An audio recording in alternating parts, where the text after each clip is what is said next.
लोकतंत्र का सरेआम हत्या हो रहा है। जब सरकार तानाशाही करती है तो विपक्ष रोड पे उतरता है। और जो अपनी पत्नी का नहीं हो सकता वो हमारा आपका कैसे होगा।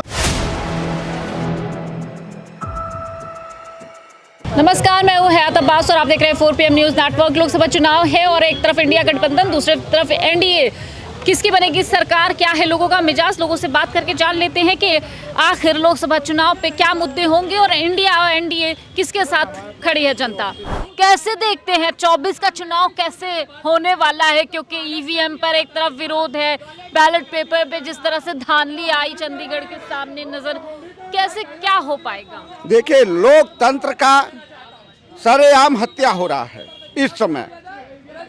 और रही बात बिहार का, नीतीश जी ऐसा थोड़ो गए हैं, दबाव डाला गया है। अच्छा, दबाव डाला गया कि अगर तुम नहीं आओगे तो तुम भी लालू तेजस्वी के तरह जेल जाओगे। और फिर भी चलिए, उन्होंने तो इंडिया का न्यू ही रखा था, उनके जाने से विशेष कोई दिक्कत नहीं है। मगर वो जो किए हैं, वहाँ भारत का जनता, आम नागरिक उनको बताएगा कि देखो तुम हट गए हो, इंडिया से इंडिया में गए हो, फिर भी 2024 में भाजपा को हटा करके इंडिया का सरकार बनेगा।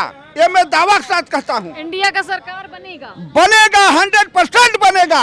आप देख लीजिए आदिवासी को, आप कहते हैं हम आदिवासी पिछड़े अल्पसंख्यक का हित हैं, और क्या सबका साथ सबका विकास के सबका साथ। एक आदिवासी को आप जेल भिजवा रहे, एक मुख्यमंत्री को आप तोता बना दिए सीबीआई को। जैसे कोर्ट भी कह रहा कि आप तोता हो गए हो क्या, जब चाहे जिसके यहाँ भेज दें। और जब आप वही घोटालिया लोग आपके पार्टी में जाते हैं वॉशिंग मशीन में ढो करके, तो स्वच्छ हो जाते हैं। आप कहते हैं वो क्या है, अभी पूछताछ थी ना, सुरेम पर कोई ऐसा तो नहीं हो गया, कोई कोर्ट का आदेश नहीं हो गया कि घोटालिया हो गया। पूछताछ करने के लिए आप हमको बुलाई हैं, तो आपके पावर है, तो इसका मतलब जेल छूटने के साथ साथ लेते जाएंगी। पूछो 4 घंटा 10 घंटा लालू। वो कह रहे ना कि उन पे इल्जाम। अरे इल्जाम आप जज हो गए हैं क्या, वो कि इल्जाम पूछते पूछते जेल कर देंगे, सजा सुना देंगे, लिख देंगे। अरे एक मिनट आप बोलिए मत, देखिए न बीच में गलत बात जबान में। देखिए ऐसा है, चुनाव स्वयं जनता लड़ रही है। और दूसरी चीज, जब सरकार तानाशाही करती है तो विपक्ष रोड पे उतरता है। आप हमको ये बता दीजिए, विपक्ष उत्तर प्रदेश का क्या कर रहा है। अरे विपक्ष सुन रहे हैं, आपको बता दे विपक्ष ने क्या किया है सदन में। 46 में 56 कौन बोला था सदन के अंदर, 46 में 56 कौन बोला था सदन के अंदर, माननीय मुख्यमंत्री जी हमारे प्रदेश के। यही पीसीएस के परीक्षा में 46, रुके रहो मत बोलो, 46 से बताइए, 46 से तो सीट थी, 56 कैसे हो गए, या तो 56 कैसे हो गए पिछड़ा। हम नहीं, हम सदन में लड़ रहे हैं, बाहर लड़ रहे हैं, जनता के बीच लड़ रहे हैं, सगरों आवाज उठा रहे हैं। समाजवादी पार्टी 2024 में अधिक से अधिक सीट लिया करके इंडिया का सरकार बनाएगी, सहयोग से, समाजवादी के सहयोग से ही सरकार बनेगा। सहयोग की सरकार बनेगी क्या लगता बिल्कुल बिल्कुल सहयोग की सरकार बनेगी, इंडिया गठबंधन की सरकार बनेगी। है? जी तो कह रहे हैं हमको फिर जनता लाएगी। प्रधानमंत्री जी के मामले में बहुत खुल करके बताए देना चाहता हूं। आदरणीय वही प्रधानमंत्री जी हैं जो 2014 में घोषणा किए थे, श्री नरेंद्र दामोदर दास मोदी की, जब हमारी सरकार बनेगी तो हम हर वर्ष 2 करोड़ लोगों को रोजगार देंगे। क्या माननीय मैडम जी आप बताएं, क्या हर वर्ष 2 करोड़ लोगों को रोजगार मिला। माननीय प्रधानमंत्री जी ने कहा था कि हमारी सरकार बनेगी तो हम बुलेट ट्रेन चलवाने का काम करेंगे। क्या ये बुलेट ट्रेन चलवा पाए। ये दलितों के और पिछड़ी जात के बल पर सरकार चल रही है। एक मिनट, ये दलितों के और पिछड़ी जात के बल पर सरकार चल रही है। मैंने कहा जब पूरी बात खत्म हो जाया करे तब आप ट्रांसफर किया करिए। प्रधानमंत्री जी का ये जितने भी घोषणा पत्र हैं 2014 से उठा करके देख लीजिए, चाहे वो काफी को क्यूटो बनाने वाला मामला हो, चाहे प्रधानमंत्री जी का 2 करोड़ लोगों को रोजगार देने वाले का मामला रहा हो, चाहे हर वर्ग के हक और अधिकार का मामला रहा हो, चाहे 169,000 भर्ती का मामला रहा हो, किसी भी मामले में उठा करके देख लीजिए, किसी का विकास नहीं करना चाहते, मात्र सभी लोगों को 5 किलो राशन में उठाना चाहते हैं। सुनिए, माननीय महोदय जी को मैं बताए देना चाहता हूँ, जब तक हर वर्ग हर जाति का विकास नहीं होगा तब तक ये देश तरक्की नहीं कर सकता। 10 साल पूरा होने जा रहा है।